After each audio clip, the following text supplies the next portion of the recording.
Hello, fiends, friends, and familiars. This is Matt Orozco here from Macabre Daily, and I'm joined today by Blair James, who is the costume designer behind the latest fan obsession, the film Obsession, which has just recently been released from Blumhouse and Focus Features.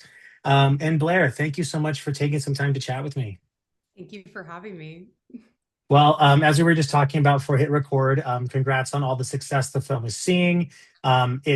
It's been a topic of immense conversation in our Macabre Daily Slack channel about what things mean and who's the bad guy and who's not, and what is the film trying to say. But before we get into the film itself, I think a bit of ignorance, I think on my and a lot of people's part is, we often see the role of costume designer in the credits, but I don't know how many people actually go into like the details of what does a costume designer do. So if you could like give us kind of like a 101 on what is it as a costume designer that your kind of role and responsibility on the set.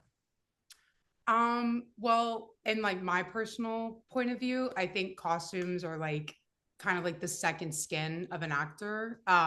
If you like kind of think about it in like if you're walking down the street and you pass someone, the first judgment you're gonna make is like what they physically look like. And I think Right. that's a huge part of what like wardrobe and makeup do is like kind of help tell the audience a narrative before like anything is said or spoken, and that's like a very important part to any film, but for Obsession is especially because if you take Nikki, we only see Nikki before she gets put under the spell for about like 15 minutes. So out of the entire movie, that one costume was like very, very important because we only had 15 minutes and one costume to tell you who this person was before a shift happened. And so like to me, like that's like a very important part of the process is like allowing the audience to physically connect and understand a character before like words are spoken. And sometimes that's like conscious or subconscious, but I do think it's very important and it plays a huge role in the audience understanding the characters overall. Yeah, I mean, it's again, it's something that I think that it's it's more of an obvious insight when you're watching something that's like periodic or maybe genre based where the costumes are intentionally, either based in a different time or they're supposed to be super like, futuristic because it's a sci-fi film or fantasy because it's fantasy. Like that, it's more like, okay, yes, I understand that there. But when you're talking about films like Obsession, where it takes place in our current reality, it's really intended to mimic reality in many ways like that. The idea that it's almost a way of developing the character without them having to say anything, I think is something I just hadn't really thought about in that way. And I think it makes complete sense. And you're right, we do judge with our eyes and we kind of, the way you outfit somebody will entirely dictate how our first impression of them. So, I think using the case of Nikki, right? Like her initial costume is almost like this tomboyish kind of flair where she's got like the big denim jacket, the short shorts, but she's got the combat boots, or it kind of presents a persona of someone who's like tender and tough. But then the rest of her wardrobe shifts to becoming kind of more subservient and complacent to what someone like Bear might want to see.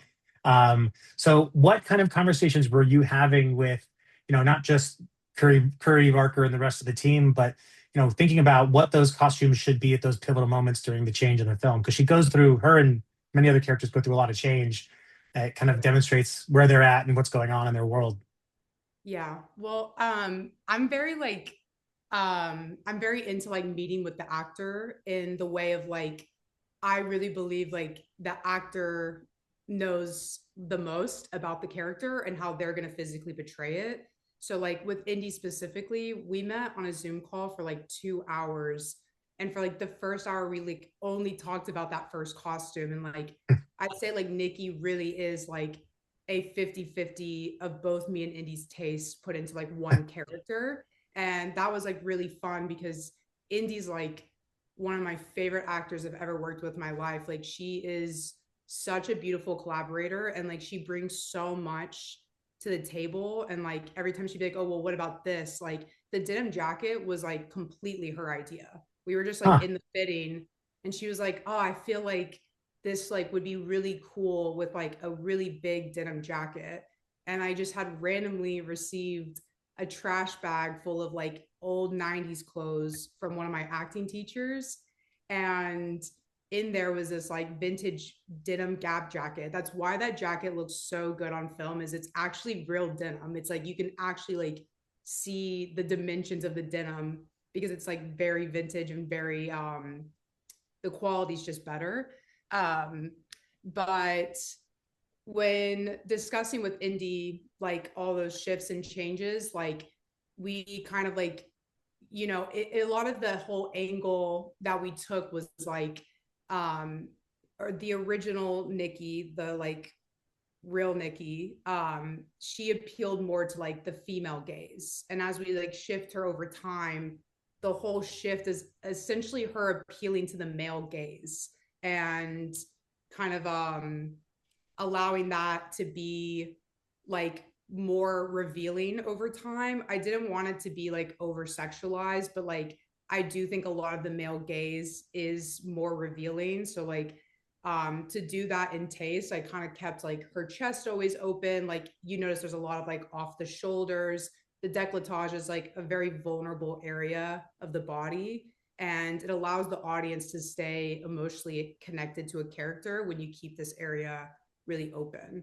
And so that was kind of like a big part of doing the shift with her, which was like keeping kind of like shifting towards the male gaze, but also keeping a sense of the real Nikki in there and keeping vulnerability available for the audience to still hold on emotionally to her.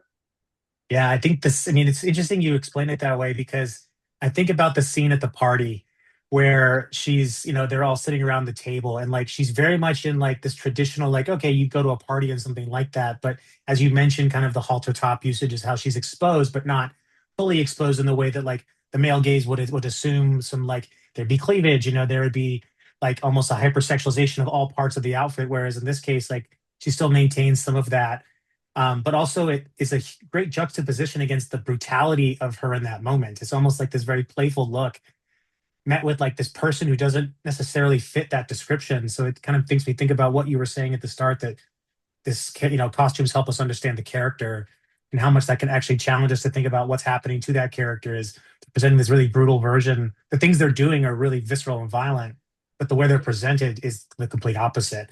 Um, what about in terms of costuming folks like, Sarah, who is kind of the counter to Nikki in terms of like the two halves of Bear's desire. One is like the person who actually cares for him. The other is the person he's coercing into caring for him. But Sarah is a fundamentally different person, like in every regard. So what was it like to come up with her style in relation to what you did for Indy and Nikki's?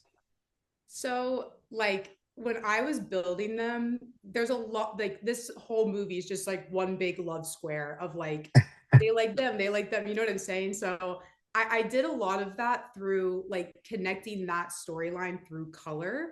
And I also did it through kind of doing similar shapes and styles on Nikki and Sarah to almost like mirror each other at times. So like this is a very small thing, but Nikki wears silver pretty much exclusively the whole movie, besides the dinner scene where she wears gold. And I have Sarah in gold for most of the movie, besides in the party scene, I put her in silver. And I do these tiny things to kind of like connect the audience of like both girls are almost like slightly shifting themselves in ways to appease Bear in a way. And Sarah, I obviously like definitely made artistic. Like those characters, like the eccentric characters, like that is my cup of tea. I love getting to create stuff like that. And Megan was like, oh my gosh, like such a joy to work with. She was so down for like trying anything, letting it be eccentric and different. And so like when we were building Sarah, it was a lot of just like I wanted Sarah to absolutely appeal to the female gaze the whole time. And I wanted Sarah to feel very artistic. And I also kept, like, sorry, going back to the color palettes, Nikki starts in blue and Sarah starts in like a purple brown. And like, it's kind of like the known thing that like whoever wears purple is going to die. So, like, that's kind of a thing To that's tell. intentional. And then you'll notice like Ian wears a lot of blue or denim. and Bear wears brown. And in the trivia night scene, Bear wears a blue and brown cardigan. And I picked that cardigan because it connected him both to Nikki and to Sarah. And when Nikki shifts to red, I put Bear in blue as like him trying to hold on to the version of Nikki that he wanted to love him that like no longer exists. And it's the only time he wears like a full blue sweater is when she comes to the front door in that red dress.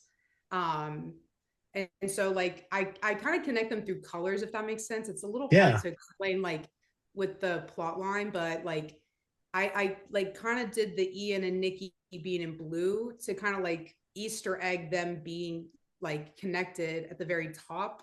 And I kind of connected. If you look at the costumes at the trivia bar, the like wide shot of them outside, it's like you can see Sarah and Bear are in this brown like kind of color palette, and then you have like Nikki and Ian in this blue color palette.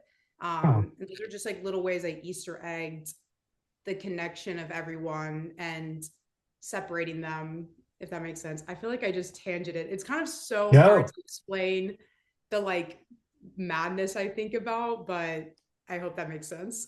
it does make sense. And I think what it's actually providing is a lot more of a deeper understanding of the work that goes into I thoughtfully thinking about the costume design because again, I the it's important to combat the mentality that like this is oh we're just putting on a a different costume, right? There's intention behind this. There's a reason why. And I think it makes, the film experience that much richer. Like so many people talk about a film after the fact and say like, "Oh, did you notice that little thing the second time around?"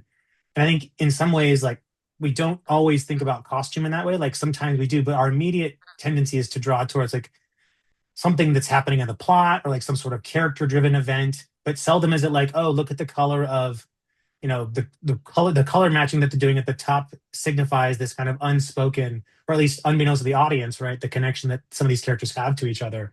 So I think Yeah.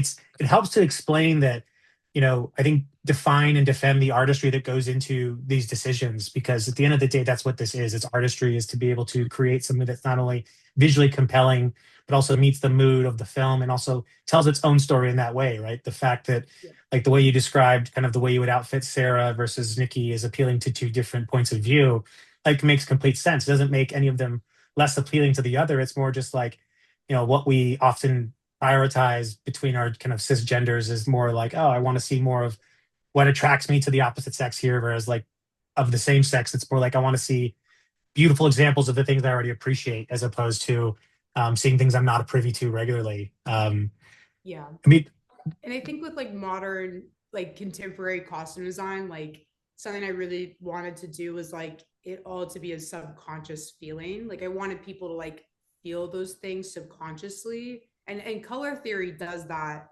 very heavily, like just in general. But like I think it was like important for me for people to like, yes, like see themselves in the costumes and like see the costumes, and like of course I want people to like acknowledge the work, but to me it was more important that it was like a subconscious thing, that it was so real that you look subconsciously understood these storylines. And I think the more real it looks and the less you notice it, the scarier the movie is, because it's actually real and you feel like a fly on the wall versus like, oh, this is a Hollywood production kind of thing.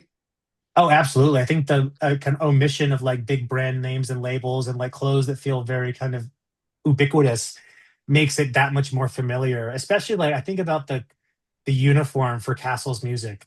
Like it's Yeah. almost like this kind of dad shirt, like this kind of knit dad shirt with like this really their funny logo in it. And it's so benign in some ways, but at the same time, it kind of elicits this really almost nostalgic feel because it looks like something that you'd see like an old hot dog vendor wear, kind of.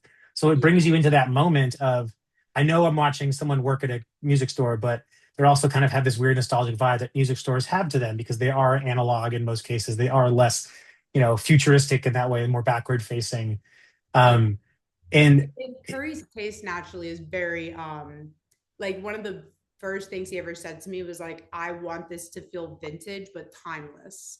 And thankfully that's just like my natural taste, is like everything feeling a little vintage but have a timeless effect to it as well.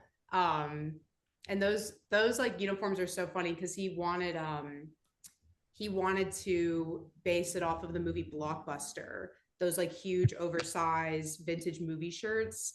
And he was like, we should just do this. And I was like, but what if we did like, let's do that vibe, but like, let's do our own thing. And that's how I kind of got to the t-shirt. And like, to be honest, like if I'm being like super transparent, the little logo patch, I was just randomly into mechanic core at the time. Is that if that's what you call it? I was really into like mechanic fashion. And I was like, oh, this would be kind of cool if we did like a mechanic patch for like the logo. But yeah, it was really fun. That costume's like probably my pride and joy in the film. I really love it a lot. Yeah, it's really unique because it's like it's kind of over. It's almost like for the guys, it's kind of like an overshirt, right? You know, it's like, hey, I'm wearing this on top of something else. It's casual, but it also evokes a very specific kind of memory. Almost like Mhm. you're like again, like it has like a carnival barker vibe to it because of the stripes, but at Yeah. the same time, it's a music store, right? It's the most like I don't want to say boring, but it's just kind of the most average kind of place to have that kind of uniform. Yeah. Now, there's obviously like kind of a lot of very intense scenes in the film that require like the costumes to get really messed up, right? With a lot of different blood and effects that happen to them. So, how involved are you with that process of kind of fitting the costuming to the moment, especially when things are really violent and intense?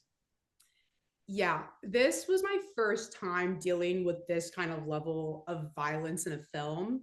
And I was very grateful to the makeup artist and special effects artist, one person, Ali Shehorn. She really helped me a lot with like doing the blood on the costumes. Like some of the times, like she would like just do it to kind of like help me see how she applied it.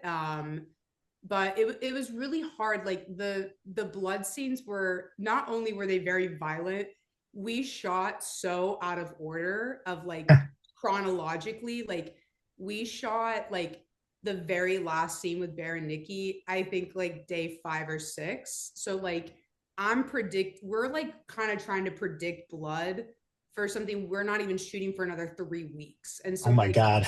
it was so like it was a whole new challenge. I'm like looking up videos like what color does blood turn on cotton after like a specific amount of time, because like this is like the stuff you have to start thinking about. And this was my first like full-fledged like horror project, and so I was like, oh, this is like a whole new level. And like now that I've done other projects that aren't horror, I'm like, oh, horror is like so much harder as a costume designer. Like because the logistics of blood gets like so crazy. And like when you do like live action like bloods like squibs and stuff like that, like predicting what that squib is going to do is so hard. And like I was really grateful for Ali. She had so much grace and like patience with me of like teaching me like and explaining to me like how it was going to happen. So it was really hard. But honestly, like probably the hardest part too was budgeting that. Like we were an indie film and like my budget was not anything beautiful or anything. So like, you know, when you're trying to get like, especially like take like Sarah's purple dress that Nikki wears at the very end of the film, like I had like 13 of that dress, and like trying to find a dress that like looked how I wanted it to look, but also fit inside the budget was like that was like a hard challenge as well, because like the duplicate part makes the job very very complicated. You can't just like something, you got to like it and hope that there's like 12 to 13 of those things. Right. Yeah, you could have enough of them to be able to like go through a few that you know you're going to have to mess up or cut up in some way. Yeah. Um, was there, something we talked about before we hit recording that was really fascinating is that the reaction to the film, particularly folks to your role, has been to reach out and ask, "Oh my God, how do I get that sweater?" Or "Where did you get that from?" Is that a common occurrence, do you find, or is it just something that's been unique to your experience with Obsession? This is like my first time I'd say my like film work is like on blast like this. So like it's kind of I guess my first time having a huge wide audience see my work. And I kind of was always like, it's funny, the message will always start with like your work and Obsession was incredible, but also by the way, like where did you get that shirt? And it is really nice because I think my biggest goal when I first like booked the job of Obsession, the thing I really wanted to do was um not Gen Z it, but I feel like there is a deficit in film right now. When you watch stuff that's supposed to be about like modern day 20-year-olds, they never dress like how 20-year-olds dress. And Yep. it's something that irritates me as a viewer because I'm like, oh, like I feel like I watch stuff that's like supposed to be like modern day 20-year-olds. And I'm like, I haven't worn anything like that since like 2015.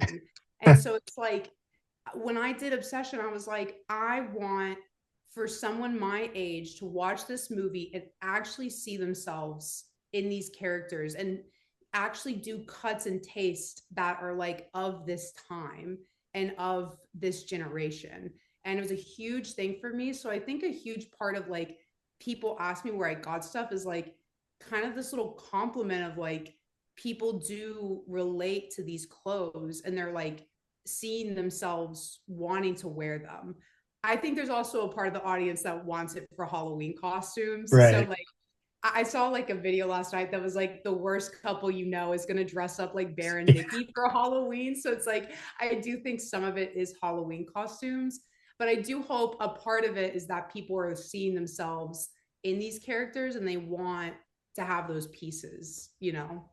Oh, absolutely. I mean, like I really like the brown cardigan that Bear has for a lot of it, but I also like don't know if I'd want to wear that because I don't want to be associated as like, someone who's a Bear stan, right? Like it's not Yeah. he's not the person I'm supposed to be rooting for in this movie. Yeah. Um, But his but little sweaters in that movie are so cute. I love them. yeah, like there's like a hoodie, like a pullover hoodie that remind me of like the kind of thing you'd get when you go on like vacation to Mexico, where it's like it feels like it's almost tweed, like there's like a really tactile nature to it that you can just see on the screen. And Yeah. when you said the kind of that timeless, recent but timeless kind of sentiment that you spoke with Curry about, like I think that's what a lot of this fashion is. It's like none of this feels like it's placed in a time where I'm like, oh, this is clearly the 90s or the 80s or the modern time. Like it feel and a lot of fashion. I'm not the most fashionable person, so I just put that out there. But my observation, at least, is that fashion is often very much steeped in vintage, in that there's a huge part of fashion that is going backwards and finding things that were cool and bringing them back, and it's all very cyclical. Like I remember the '90s, the bell bottoms came back for a while, and it was like, what are we doing? Like it's been gone for like 20 years, and all of a sudden we got those. What do they call them? Like the type of pant now, where it's like almost like a bell bottom, Yeah. um, fly or something like that. Fly, The flare, yeah. the Flare flare, jeans. yeah. So it feels like we are always kind of dipping our toes in the past to kind of inform the future. But I would, I think it's fascinating that one, like, people are like looking at this in terms of like, I like to wear that, but also, that it is a true compliment to your work that like people are resonating with this beyond just the characters. Like I really want like the choice of fashion is also hitting me as well.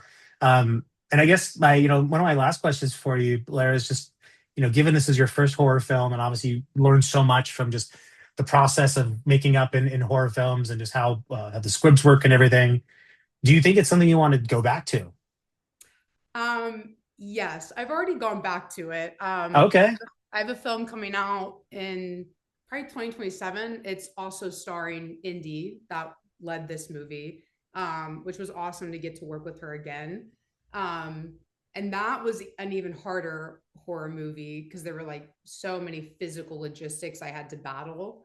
Um, but I do like horror. I would love to do something where I don't have to put blood on it. Like that would be awesome because I do love vintage and I love like thrifting pieces. I just don't think the quality of clothes today are made the same as they were back in the day. So it's like Indy's red dress in this film was like $4 from a Goodwill. I just like lucked out that it was like brand new with tags on it. But like I really like love vintage, but with horror you can't really do a real vintage piece because it's gonna get destroyed in blood. Um, but I do like horror, and I'm up for a lot of horror films right now, which like I really love. I think I like horror that like Curry does, where there's like some meaning behind it. Like the scary part of it is humanity versus it just being like, I don't really know if I'd want to do like the like super tropey horror Right. films. Like I love something with meaning. Like this script gave me so much meat to like dig into and really create like kind of like an artistic take with it. And it's something that I like really want to keep like pushing myself to, is like finding scripts and projects that have depth to it, because when it doesn't have depth, it's really hard to like cling to something, you know. Yeah, I mean, I could definitely see like trying to, and this is not to put down slasher films, but like a lot of slasher films don't have a lot to say. Like they're just it's a person running around killing a bunch of other people, Yeah. and so I think like there's certainly some choices and artistic freedom to design the especially the victims in a certain way. But you're right, when there is this kind of a lot of themes that are underplaying the narrative, it does add, I think, to the interesting. And again, it's making me want to go and like watch Obsession again so I can see the costume choices more intentionally based on what you've said. And not for nothing, but like, just recently Ugly Stepsister was nominated for an Oscar for the costume and for the wardrobe and makeup work. And so I think that this appreciation for all aspects of filmmaking is starting to happen because we're getting more of an understanding of what the work goes into it. So conversations like these, Blair, are like one like super enlightening for folks like me who are aware of the role but don't necessarily go into the intricacies of it. I'm probably mispronouncing that word, but I think people get the point. But I think it's just super fascinating, and I think hearing your perspective on it, and especially the thought you're putting into making sure that things look a certain way, that they elicit a certain feeling, and the characterization thing again is something I just never thought about in that way, but makes complete sense. So, Blair, I'm so thankful for your time. This has been a Thank you. fantastic conversation, and keep some praise for you on the work you did in Obsession.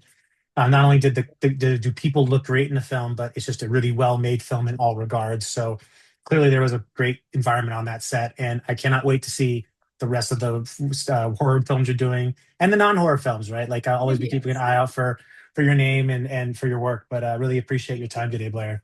Thank you so much. I appreciate it.